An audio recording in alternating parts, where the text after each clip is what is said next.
16ാമത്തെ century തൊട്ടുള്ള ചിത്രങ്ങളാണ് ഈ ഡിസ്പ്ലേ ചെയ്തിരിക്കുന്നത്.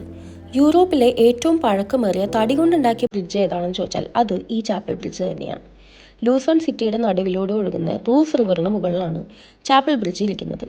ഇതിൻ്റെ ഒരറ്റം അവസാനിക്കുന്നത് സെൻറ്റ് പീറ്റേഴ്സ് ചർച്ചിലാണ്. അതുകൊണ്ടാണ് ഇതിനെ ചാപ്പൽ ബ്രിഡ്ജ് എന്ന് പറയുന്നത്.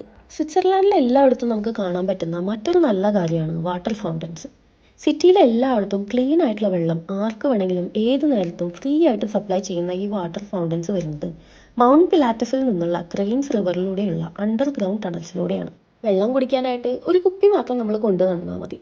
ലൂസൺ സിറ്റിയിലൂടെ കറങ്ങി നടക്കാൻ നല്ല രസമുണ്ടായിരുന്നു. സിറ്റിയുടെ ഒരു വൈബ് സൂപ്പറാണ്. അവിടെ കുറച്ച് ഫോട്ടോസൊക്കെ എടുത്തു. നാളെ പോകാനുള്ള മൗണ്ട് പിലാറ്റസിലേക്കുള്ള ടിക്കറ്റ് എടുക്കണം. ആ കാണുന്നതാണ് മൗണ്ട് പിലാറ്റസിലേക്ക് ടിക്കറ്റ് എടുക്കാനുള്ള കൗണ്ടർ. ലൂസൺ സിറ്റിയിലെ മെയിൻ ബസ് സ്റ്റേഷൻ്റെ നേരെ ഓപ്പോസിറ്റാണിത്. ഫെറിയുടെ സൈഡിലായിട്ടാണ് ഈ കൗണ്ടർ വരുന്നത്. മാപ്പിൽ ഇതത്ര ഈസി ആയിട്ട് നമുക്ക് ലൊക്കേറ്റ് ചെയ്യാൻ പറ്റില്ല. ഇതിൻ്റെ വളരെ അടുത്ത് തന്നെയാണ് ചാപ്പൽ ബ്രിഡ്ജും ഉള്ളത്. ഇതെല്ലാം വോക്കബിൾ ഡിസ്റ്റൻസിലാണ്. നാളെ രാവിലെ 8:30 ഇവിടെ എത്തണം.